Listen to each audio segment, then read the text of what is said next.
बहुत पुरानी बात है। धर्मपुर गांव में भोलाराम अपनी पत्नी शीला और उसकी माँ के साथ रहा करता था। भोलाराम और उसकी माँ उसी गांव में मिट्टी के खिलौने और बर्तन बनाकर अपना गुजारा किया करते थे। भोलाराम, ये खिलौने तो बहुत सुंदर बनाए हैं तूने। देखो शीला, इस बार मैंने और माँ ने कुछ अलग तरह के बच्चों के खिलौने और बर्तन बनाए हैं। देखकर लगता है कि यह सब खिलौने बच्चों को मेले में बहुत पसंद आएंगे। आपने सच कहा, खिलौने तो बहुत सुंदर लग रहे हैं, मगर खिलौने कुछ कम नहीं लग रहे हैं क्या? इतने सुंदर खिलौने और बर्तन को देखकर लोग इन्हें खरीदना पसंद करेंगे। मुझे लगता है हमें और मूर्तियां बनानी चाहिए। इतनी मूर्तियां तो मेले में आधे दिन में ही बिक जाएंगी। क्यों? तुम ठीक कह रही हो। इतने कम खिलौने से क्या होगा? हमें और भी मूर्तियां बनानी चाहिए, पर यह मिट्टी खत्म हो गई है। शीला, तुम इन खिलौनों का ध्यान रखना। मैं थोड़ी ही देर में मिट्टी लेकर आता हूँ। मैं सोच रहा हूँ पतंगा के खेत से मिट्टी लेकर आओ। उसके खेत की मिट्टी से खिलौने और बर्तन एकदम चिकने और अच्छे बनते हैं।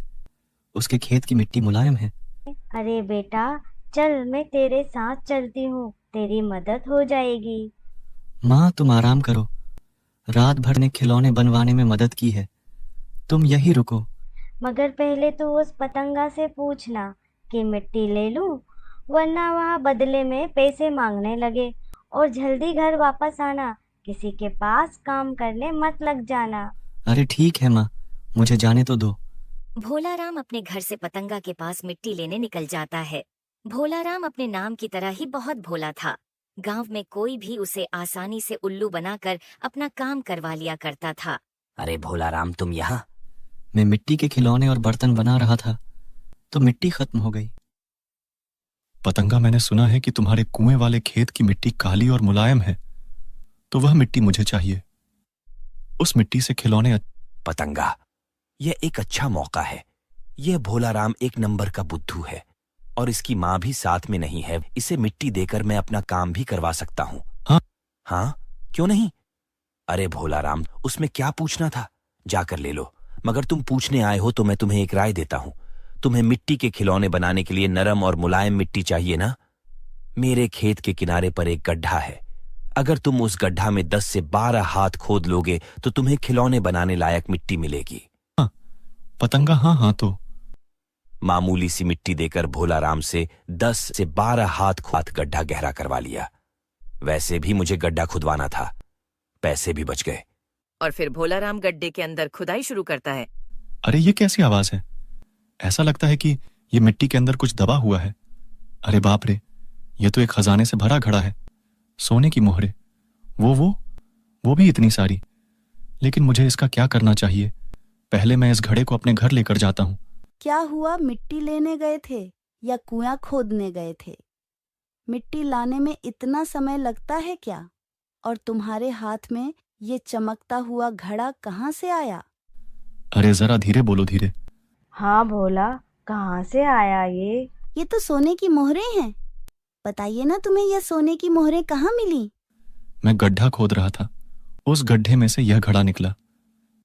फिर तो अपन बहुत अमीर बन जाएंगे। नहीं, ये मोहरें हमारी नहीं है, हम इन्हें नहीं ले सकते। क्यों नहीं ले सकते अपन इन मोहरों को? ये खजाने का सही हकदार मैं नहीं, पतंगा है। उसके खेत से मिला है। अगर हम इन मोहरों को रख लेते हैं और पतंगा को इस बात का पता चला तो हमें जेल भी हो सकती है।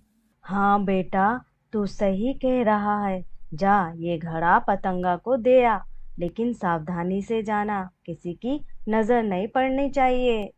दे दीजिए। ठीक है फिर, मगर पहले तुम जाकर तालाब से पानी लेकर आओ। अपने घर में एक बूंद भी पीने का पानी नहीं है। ठीक है, मैं अभी पानी लेकर आता हूँ। इन माँ बेटे की ईमानदारी से मैं तो परेशान हो गई हूँ। जब तक वह पानी भरकर आते हैं और माँ जी बाहर है, तब तक मैं कुछ मोहरे निकालकर छुपा देती हूँ। फिर शीला कुछ मोहरे निकाल लेती है और फिर भोलाराम पतंगा को वह मोहरों से भरा घड़े देने के लिए निकल जाता है। क्या बोल रहे हो तुम? तुम्हें खेत में इतने सारी मोहरे से भरा यह घड़ा मिला? तुम मजाक तो नहीं कर रहे हो भोलाराम?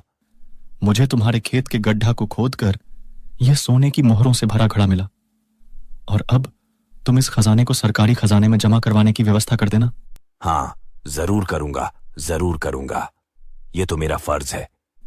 ठीक है पतंगा, अब मैं घर जाता हूं। मेरी अक्ल क्या घुटनों में है जो ये खजाना मैं पुलिस को दूंगा। मोहरे को मैं अपने पास ही रखूंगा। गांव का सबसे अमीर पैसे वाला आदमी बन जाऊंगा। बहुत सारी जमीन, गाय, भैंस और ट्रैक्टर खरीद लूंगा और इसी गांव में एक हवेली बनवाऊंगा।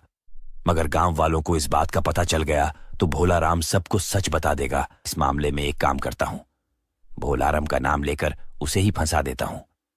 हाँ, क्या दिमाग पाया है पतंगा। और फिर सुबह।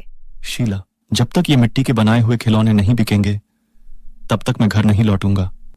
ठीक है बाबा, जानती हूँ तुमने और माँ जी ने ये खिलौने बड़ी मेहनत से बनाए हैं। थोड़ी देर में मैं भी आप लोगों का खाना लेकर आ जाऊंगी। अब भोला राम और उसकी माँ खिलौने बेचने निकलने ही वाले होते हैं, तभी सामने से पतंगा पुलिस वाले को लेकर आ जाता है। देखिए थानेदार साहब, ये भोलाराम के घर पर एक बार छानबीन करके देख लीजिए। मुझे पूरा शक है कि सोने की मोहरें इसी के घर पर होगी। कल थानेदार साहब, कल शाम को मैं जब तालाब किनारे अपने पशुओं को देखने आया था तब भोलाराम अपनी पत्नी से कुछ सोने की मोहरों की बात कर रहा था। क्यों भोलाराम, ये पतंगा सच कह रहा है क्या? थानेदार साहब, मैं झूठ नहीं बोलूंगा। कल मैं जब पतंगा के खेत का गड्ढा में मिट्टी खोद रहा था तभी यह घड़ा मुझे उस खुदाई में मिला। मगर वो खजाने से भरा घड़ा तो मैंने पतंगा को वापस दे दिया। भोलाराम, मैं तुम्हारे घर की तलाशी करना चाहता हूं। तलाशी करते ही पता चल जाएगा कौन झूठ बोल रहा है, कौन सच बोल रहा है। मेरे घर में कुछ भी नहीं निकलेगा। थानेदार साहब, अगर आपको तलाशी लेनी है तो ले लीजिए। मेरा बेटा झूठ नहीं बोलता थानेदार साहब। अरे बाप रे, अगर इन्होंने घर की तलाशी ली तो मेरी छुपी हुई मोहरें मिल जाएंगी। थानेदार साहब, कृपा करके हमारे घर की तलाशी मत लो। थानेदार साहब, हमारे घर पर खजाना नहीं है, मेरी बात का विश्वास करिए। मेरे घर की तलाशी मत लेना, हम पर मेहरबानी करो। अच्छा, ये तो अपने घर की छानबीन करवाने से डर रही है। मुझे लगता है सोने की मोहरों के साथ कुछ और खजाना भी मिला है। छानबीन के दौरान भोलाराम के घर में उसकी पत्नी द्वारा छुपाई गई मोहरें थानेदार को मिल जाती हैं। भोलाराम और माँ जी, आप तो कह रहे थे कि आपके घर पर कोई सोने की मोहरें नहीं है, तो फिर ये मोहरें यहाँ क्या कर रही हैं? नहीं पता साहब, नहीं पता। मुझे सच में नहीं पता कि ये मोहरें यहाँ कैसे आई। चलो, तुम लोग ऐसे नहीं मानोगे। चलो मेरे साथ, तुमको थाने में लेकर चलता हूं। वहीं तुमसे सवाल जवाब पूछूंगा। थानेदार साहब, हमें आपके साथ थाने मत लेकर जाइए। बताती हूँ, अब सच सच बताती हूँ। थानेदार साहब, मेरे मन में लालच आया। मेरे पति जो सोने की मोहरे का घड़ा लाए थे तो मैंने चोरी छुपे उसमें से कुछ सोने की मोहरें निकाली, यह सोचकर जिससे हमारी गरीबी दूर हो जाए। थानेदार साहब, मेरे पति वह घड़ा इस पतंगा के पास देकर आए थे। अब यह पतंगा झूठ बोल रहा है। तुम लोग ऐसे नहीं मानोगे। चलो थाने।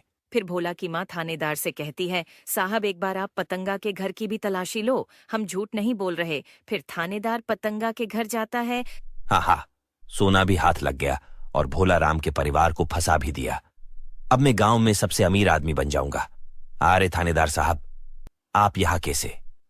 अच्छा, तो भोलाराम और उसका परिवार सच बोल रहा था। चल, इसकी सजा तुझे जरूर मिलेगी। तूने बेईमानी की दौलत बहुत जमा कर ली। चल, अब मेरे साथ में तुझे सबक सिखाता हूं कि ईमानदारी के रास्ते पर कैसे चलना है। घपते हो इतना प्राचीन खजाने खोजने के लिए मैं तुम्हें सरकार से इनाम दिलवाऊंगा। दरोगा साहब, आपने हमें छोड़ दिया, यही बहुत है। आपका ये एहसान मैं कभी नहीं भूलूंगा।